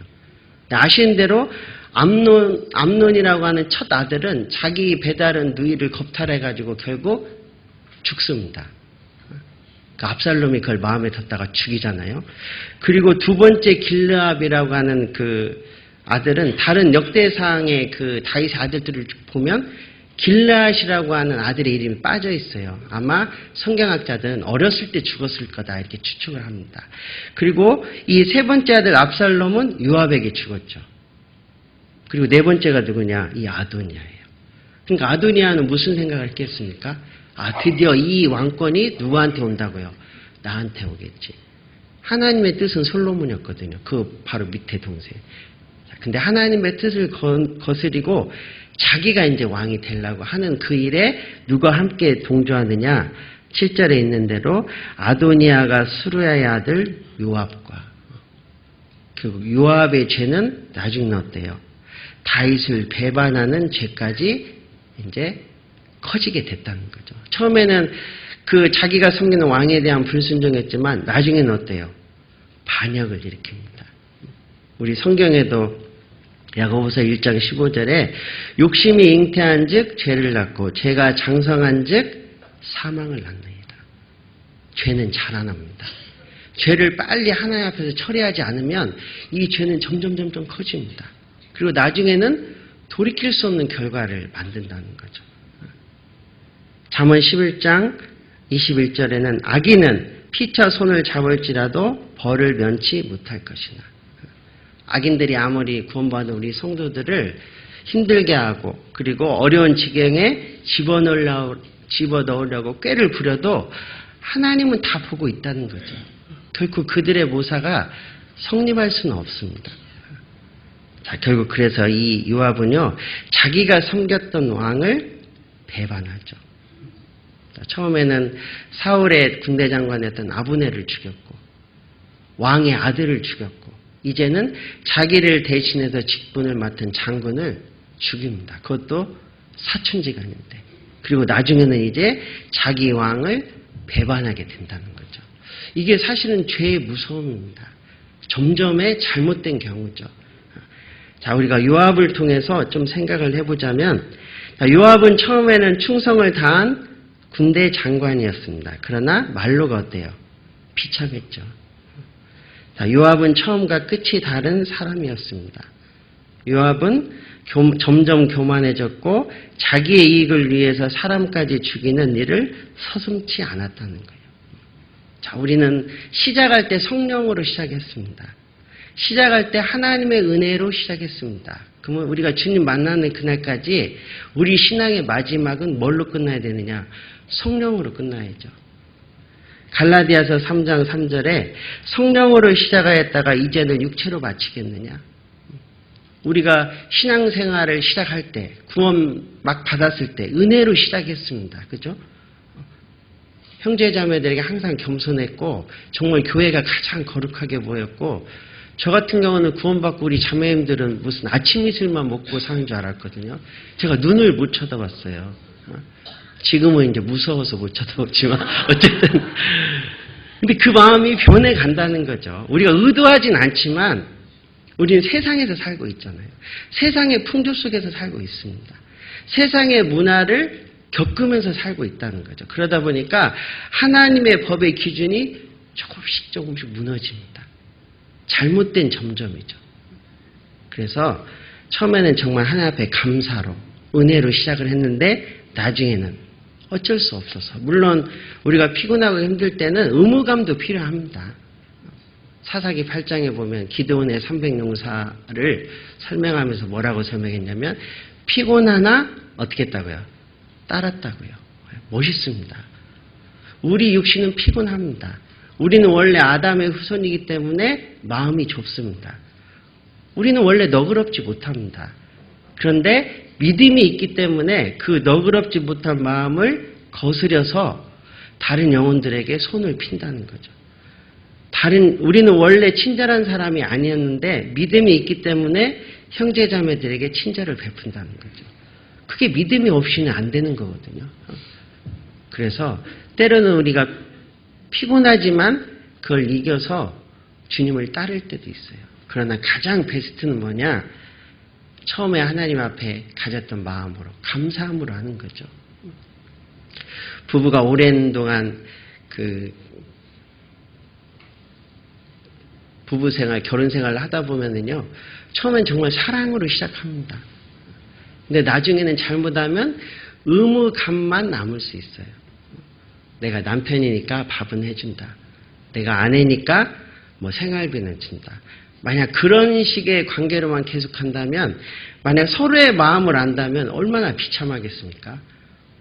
비록 몸은 같은 집에서 같은 잠자리에 있지만 마음 자체가 그렇게 다르다면, 그런 남편의 마음을 아내가 안다면, 그런 아내의 마음을 남편이 안다면 정말 슬프겠죠. 우리가 하나님 앞에 그렇다는 거예요. 우리가 때로는 육신이 있어서 피곤하고 힘들 수는 있지만 우리의 마음을 자꾸 새롭게 해서, 우리가 처음에 은혜로 시작했다면 끝까지 은혜로 하는 겁니다. 우리가 성령으로 시작했다면 끝까지 성령으로 시작을 하는 거죠. 다윗은 처음과 나중이 달랐다는 거예요. 저희 장모님은 말주변이 별로 없으십니다.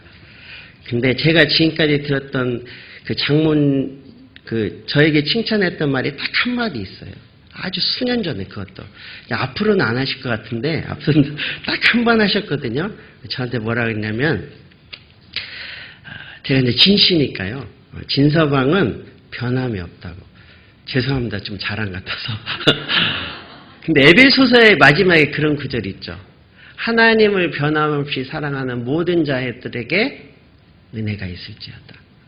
우리는 변함이 없어야 돼요. 그죠?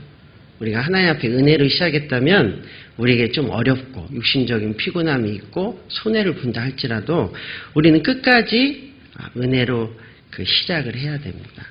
자, 그리고 한 가지 우리가 또 생각을 해본다면, 자, 이 요압은 굉장히 용맹했잖아요. 육신적으로. 근데 참 놀라운 것은 뭐냐면 나중에 사무엘하 23장에 보면 다윗의 용사들의 이름이 쫙 기록이 됩니다. 이 다윗은 예수님의 모형이잖아요. 우리 구원받은 성도들은 예수님의 용사들이거든요. 군사들입니다. 근데 사무엘하 23장에 그 다윗의 용사들을 쭉 기록하는데 요압의 이름만 딱 빠져 있다는 거 아세요?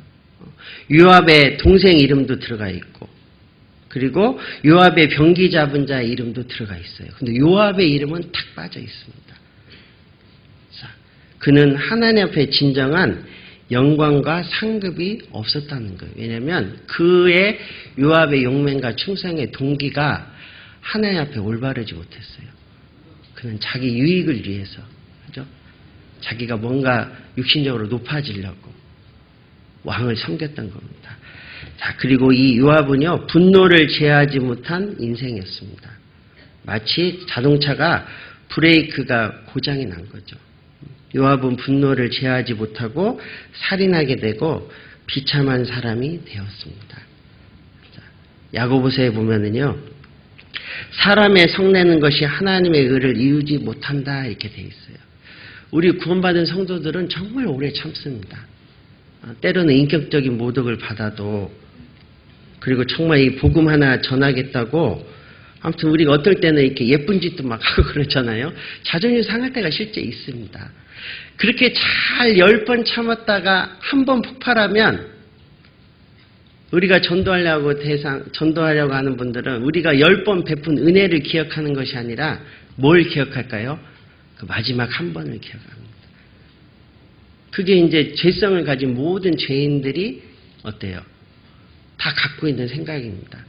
저희 아내가 결혼한 이후 오랜 동안, 제가 99년도 결혼했으니까 20년째거든요, 올해.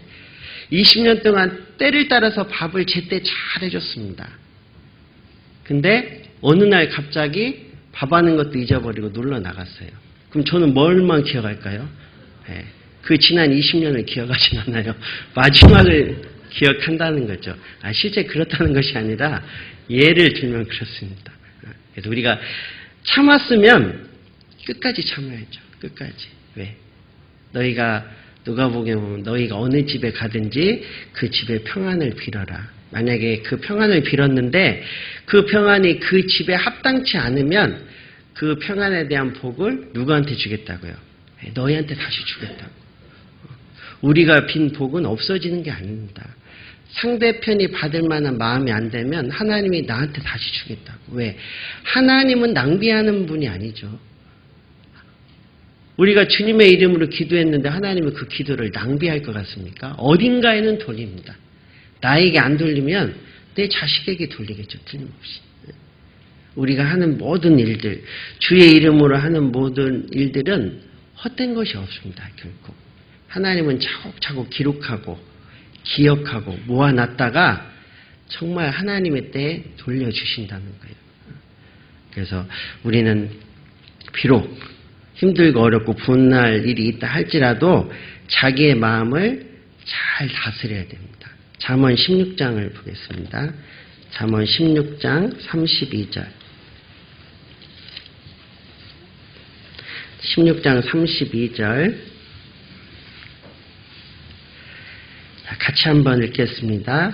노하기를 더디하는 자는 용사보다 낫고 자기의 마음을 다스리는 자는 성을 빼앗는 자보다 나으니라. 가장 훌륭한 장수는 자기를 다스리는 자죠. 자기를 제어하는 자만이 다른 사람을 그리고 이 세상에서도 이 사회를 제어할 수 있습니다. 자, 요압은 그 문제에서 어때요? 실패했다는 거예요. 자, 그리고 요압은 변했습니다. 처음 같지 않았죠. 많은 사람이 처음의 모습에서 많이 벗어납니다. 우리가 이렇게 같이 모여서 말씀을 듣고 하면서도 우리도 계속 돌아보거든요. 우리 각자의 신앙을. 자, 사울왕도 변했습니다. 처음에는 겸손했지만 얼마 후에 교만해졌고 처음에는 비방을 들어도 참았죠. 그리고 나중에는 수욕을 참지 못했습니다. 처음에는 잘 기다렸는데 나중에는 조급해졌잖아요. 결국 다윗을 죽이기 위해서 그 이스라엘 왕으로서의 소중한 시간들을 한 장군을 죽이기 위해서 다 허비해버립니다. 자, 그리고 솔로몬도 마찬가지입니다. 처음에는 이방의 아내들을 격리했지만 나중에는 이방의 아내들을 불러들이고 이방 여인들이 섬기는 의상을 받아들이죠. 처음에는 작은 아이였고 겸손했지만 나중에는 책망을 받아도 돌이키지 않았어요. 이 시중에서 파는 그 술 이름 중에 처음처럼 있더라고요. 처음처럼. 그죠? 여러분, 처음의 마음을 지키는 건 굉장히 중요합니다. 요한계시록 2장 3장에 보면은 아시아에 있었던 7교회 중에 에베소 교회 이야기합니다. 네가 처음 사랑을 버렸다고. 그래서 어떻게 한다고요? 촛대를 옮기겠다고. 그 말은 더 이상 그 교회를 통해서 성령의 역사를 하지 않겠다는 거죠. 하나님의 성령의 역사가 안 나타나는 이유는 우리가 무슨 큰 열심을 내지 않아서 그런 게 아닙니다. 하나님을 향한 그 순수한 마음이 변했다는 거예요. 변질됐다는 거죠. 우리의 마음이 높아졌다는 거죠. 자, 그것이 하나님이 우리를 사용할 수 없는 결정적인 단점이 된다는 거예요. 그래서 우리가 하나님 앞에 있는 그 처음의 마음을 잘 지키는 것은 아주 중요합니다. 우리 여기도 이제 그 나이 지긋하신 그 어르신들 있잖아요. 오랜 동안 부부의 안을 맺고 자식을 키우고 그 다음에 이 세상에서도 어때요? 여러 가지 동고동락 다 겪었습니다. 그리고 이제 가끔 어디죠? 공원 같은 데 보면 하얗게 이렇게 백발이 돼가지고 이렇게 지팡이 짚고 할아버지들이 할머니, 근데 보통은 할머니들이 할아버지를 붙여가더라고요. 보니까. 그런 모습 보면 정말 이 세상에서 말하는 아름다움과 차원이 다른 그 깊이 있는 아름다움이 있죠. 왜냐하면 부부는 한 그 동행자고, 그죠? 특별히 우리 구원받은 성도들은 하나님의 나라를 위해서 동역하는 거고, 가장 가까운 친구고, 그리고 모든 것을 나눌 수 있고, 슬픔과 기쁨을 다 같이 하는 가장 가까운 중에 한 사람이 누구냐? 그 남편과 아내죠. 마치 그리스도와 교회를 이제 설명하는 겁니다.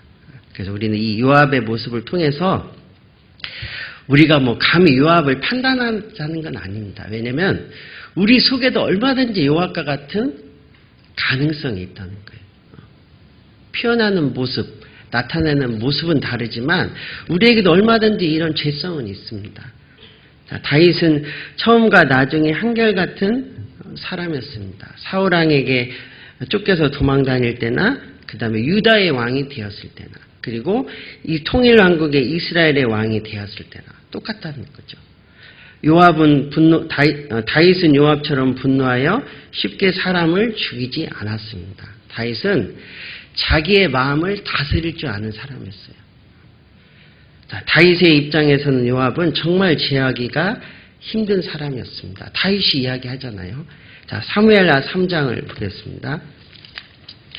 사무엘하 3장 39절. 내가 기름 부음을 받은 왕이 되었으나 오늘날 약하여서 스루야의 아들인 이 사람들을 제어하기가 너무 어려우니 여호와는 악행한 자에게 그 악한 대로 갚으실지로다 하니라. 스루야의 아들인 이 사람들을 제어하기가 어떻다고요? 너무 어렵다고요. 자, 그러면 이 다윗을 우리가 섬기는 주님으로 보고 이 요압을 우리로 생각한다면 하나님이 나를 보고 누구누구는 내가 제어하기가 너무 힘들다. 만약에 주님이 우리에 대해서 그렇게 평가를 한다면 정말 우리도 마음이 아픈 거죠. 정말 그 장수는 왕이 제어하기에 쉬워야 되잖아요. 왕이 하자는 대로 하고 왕의 뜻을 알고 함께 마음을 모으고 힘을 모아야죠.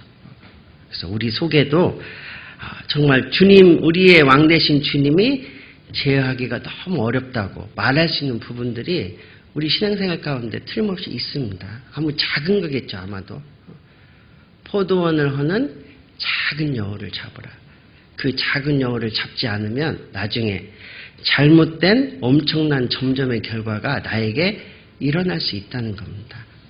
그래서 우리도 지금까지 우리 형제자매님들도 구원을 받고 지금까지 하나님을 향한 사랑과 믿음을 잘 지키셨죠. 그리고 하나님의 역사 가운데 참여되고 우리는 여전히 큰일이든 작은 일이든 쓰임을 받고 있습니다. 그렇다면 우리가 이 마지막 때, 성경적으로 마지막 때 이 하나님께 쓰임받는 우리의 모습을 잘 지킬 필요가 있습니다. 이 일의 시작보다 뭐가 나을까요? 끝이 낫습니다. 우리는 정말 마지막을 개인적으로도 또 역사의 마지막을 사는 우리 성도들이 잘 마무리해야 됩니다. 우리가 늘 두려워하는 것은 지금까지 하나님이 우리 전국교회를 통해서 우리 모임을 통해서 엄청난 구원의 역사를 나타내 주셨습니다. 그런데 우리의 모습이 혹 하나님 앞에 잘못되면 하나님의 역사가 우리를 통해서 나타나는 그 역사가 줄어들 수도 있다는 거죠. 우리는 그걸 늘 두려워합니다. 그래서 우리 구원받은 성도들이 더 성령의 하나 되게 하신 것을 더 힘써 지키고 그리고 복음을 위해서 우리가 함께 합심하고 협력하고 순종하는 일에 우리가 더욱더 지금까지 잘 하셨기 때문에 주님 오시는 그날까지 그걸 잘 지켰으면 좋겠습니다. 자, 한 구절 찾고 마치겠습니다. 고린도전서 9장입니다. 고린도전서 9장 27절.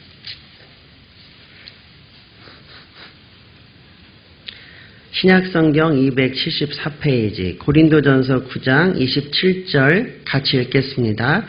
내가 내 몸을 쳐 복종하게 함은 내가 남에게 전파한 후에 자기가 도리어 버림이 될까 두려워함이로라. 바울은 항상 두려워했죠. 왜 두려워했느냐?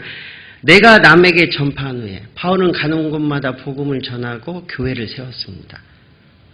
자, 근데 그렇게 했음에도 불구하고 도리어 버림이 될까? 더 이상 하나님의 일꾼으로서 하나님께 쓰임받지 않을까봐 두려워했다는 거죠. 우리에게도 그런 마음이 필요합니다. 내가, 우리 구역이 혹은 우리 교회가 지금까지 하나님께서 우리를 사용해 주셨는데 그 하나님의 쓰임으로부터 쓰임받지 못할까봐 우리는 늘 조심해야죠. 과거에 이제 저 어렸을 때요.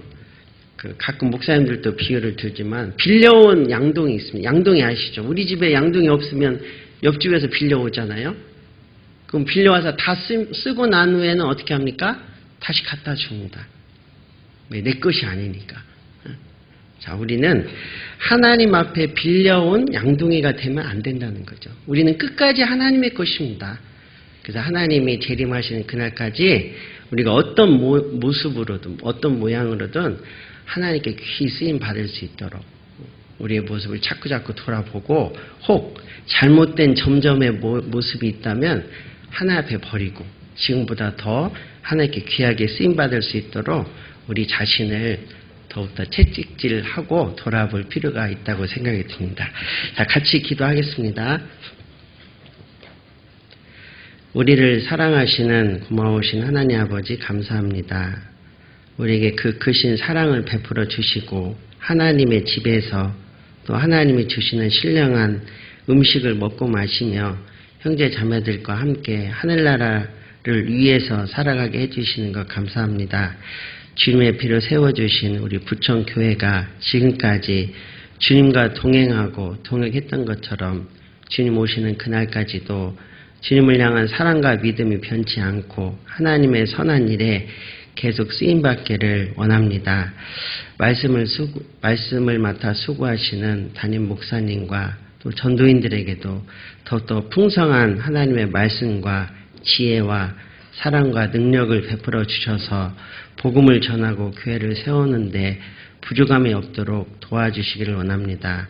앞에서 앞장서서 일하시는 우리 일꾼들이 있습니다. 일꾼들에게 때를 따라서 먹을 것과 입을 것을 주시고 또 하나님의 신령한 은혜를 베풀어 주셔서 더욱더 주의 나라를 위해서 오로지 충성할 수 있도록 도와주시옵소서. 늘 우리 형제 자매님들의 건강을 지켜주시고 무엇보다 우리에게 속해 있는 우리 가족들이 속히 구원함을 얻어서 남은 생에 하나님의 은혜와 축복 가운데 살아갈 수 있도록 긍휼을 베풀어 주시옵소서. 우리를 사랑하시는 예수님의 이름으로 기도했습니다. 아멘. 찬송가 507장입니다.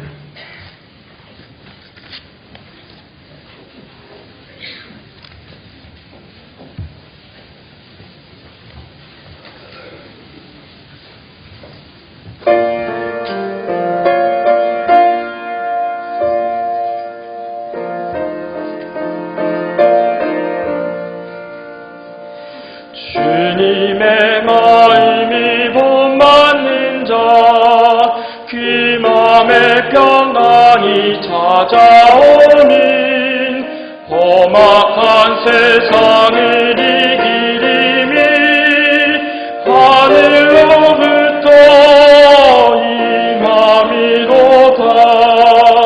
주님의 마음 받아 살면서 그 거룩하심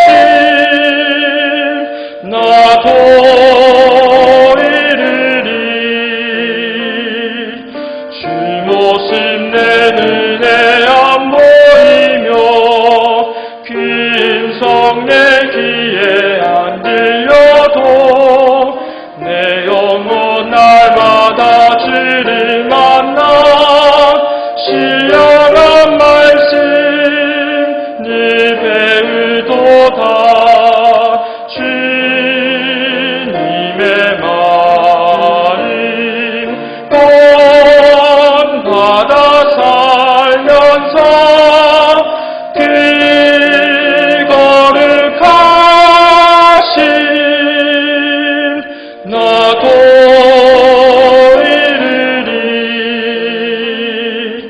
가는 길 거칠고 험하여도 내 맘에 불평이 없어짐은 십자가로 나를 이겨내신 주님의 마음 본받음이라.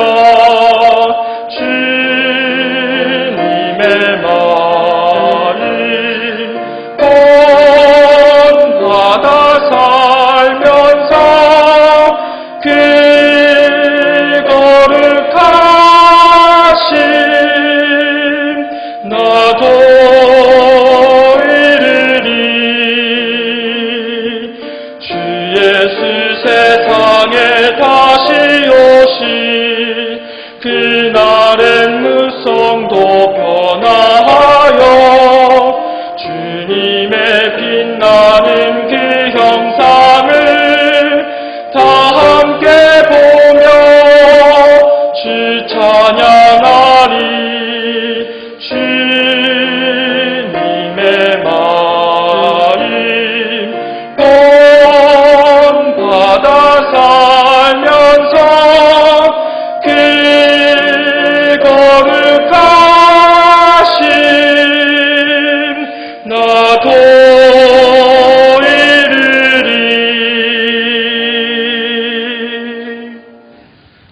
봉사장님 광고해 주겠습니다. 네, 안녕하세요. 오늘부터 소식지가 새롭게 이렇게 변경이 되었습니다. 약간 혼돈이 있을 수도 있는데요. 네, 첫 장은 전도와 선교, 두 번째는 교제, 세 번째는 교회 소식, 그 뒤로는 기도, 암송, 그 봉사, 집회 모임 순으로 소식지가 좀 변경되었습니다. 예, 전도 선교 광고 안내입니다. 2019년 추계 수양회가 9월 27일 금요일부터 9월 30일 월요일까지 갈릴리 수양관에서 있습니다. 부천교회는 9월 27일 오전 9시 30분에 출발합니다. 특히 어르신들 중에 의약품을 또 복용하고 있는 약일 꼭 챙겨 가셔서 가지고 수양관으로 가실 수 있도록 해주시기 바랍니다. 전도 집회 광고 안내입니다. 21구역 집회가 10월 14일 월요일부터 10월 18일 금요일까지 오후 7시 30분에 이태단 자매님 가정에서 김대영 목사님께서 말씀을 대열해 주시겠습니다. 41구역 집회가 10월 14일 월요일부터 10월 18일 금요일 오후 7시 30분에 지인숙 자매님 가정에서 이경준 전도사님께서 말씀을 대연해 주시겠습니다. 낮 전도 집회 광고입니다. 10월 21일 월요일부터 10월 25일 금요일까지 오전 10시에 대강당에서 김현수 목사님께서 말씀을 대연해 주시겠습니다. 주간 계획표 안내입니다.